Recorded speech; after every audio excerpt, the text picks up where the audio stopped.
মধ্যপ্রাচ্যের উত্তপ্ত রণাঙ্গনে এবার নতুন মাত্রা যোগ করতে যাচ্ছে তেহরান। যুক্তরাষ্ট্র ও ইসরায়েল নতুন করে হামলার দুঃসাহস দেখালে তার পরিণতি হবে অত্যন্ত ভয়াবহ। এবার আর কোনো সংযম দেখাবে না তারা, বরং শত্রুদের মোকাবিলায় ব্যবহার করবে এমন কিছু অত্যাধুনিক অস্ত্র যা আগে কখনোই যুদ্ধক্ষেত্রে দেখা যায়নি। কাতার ভিত্তিক সংবাদ মাধ্যম আল জাজিরার খবরে উঠে এসেছে ইরানের বিপ্লবী গার্ড বাহিনীর এক কড়া বিবৃতির কথা।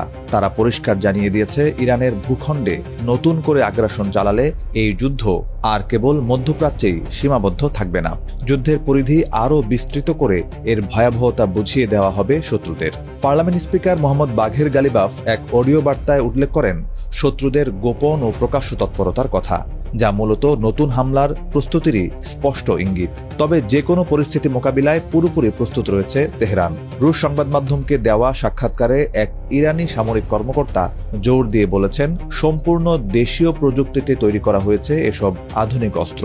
এখনও পরীক্ষামূলক পর্যায়ে থাকলেও যুদ্ধের ময়দানে এগুলো প্রয়োগ করতে একটুও পিছপা হবে না ইরান।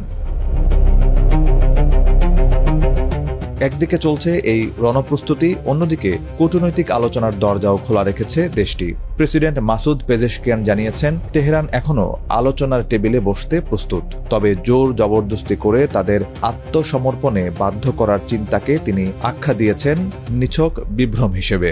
অপরদিকে ইরানকে পারমাণবিক অস্ত্রের মালিক হতে না দেওয়ার বিষয়ে নিজের অনড় অবস্থান পুনর্ব্যক্ত করেছেন মার্কিন প্রেসিডেন্ট ডোনাল্ড ট্রাম্প। তিনি এখনও চুক্তির আশা করছেন ঠিকই, তবে প্রয়োজন সাপেক্ষে কঠোর পদক্ষেপ নেওয়ারও হুঁশিয়ারি দিয়েছেন।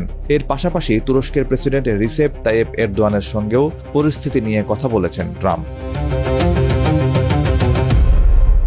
উত্তেজনার এই ডামাডোলের মাঝেই পাকিস্তানের মধ্যস্থতায় ওয়াশিংটন ও তেহরানের মধ্যে চলছে যুদ্ধবিরতির প্রস্তাবনা নিয়ে পরোক্ষ আলোচনা। ইরানের 14 দফা মূল প্রস্তাবনার ভিত্তিতে ইতোমধ্যে কয়েক দফা বার্তা বিনিময় হয়েছে দুই পক্ষের মাঝে। মার্কিন পক্ষের মতামত পেয়ে সেগুলো নিবিড়ভাবে পর্যালোচনা করছে ইরানের পররাষ্ট্র মন্ত্রণালয়। শেষ পর্যন্ত এই কূটনৈতিক চেষ্টায় শান্তি ফিরে আসবে নাকি অত্যাধুনিক অস্ত্রের আস্ফালনে এক নতুন ধ্বংসলীলার সাক্ষী হবে বিশ্ব, সেটি এখন দেখার বিষয়।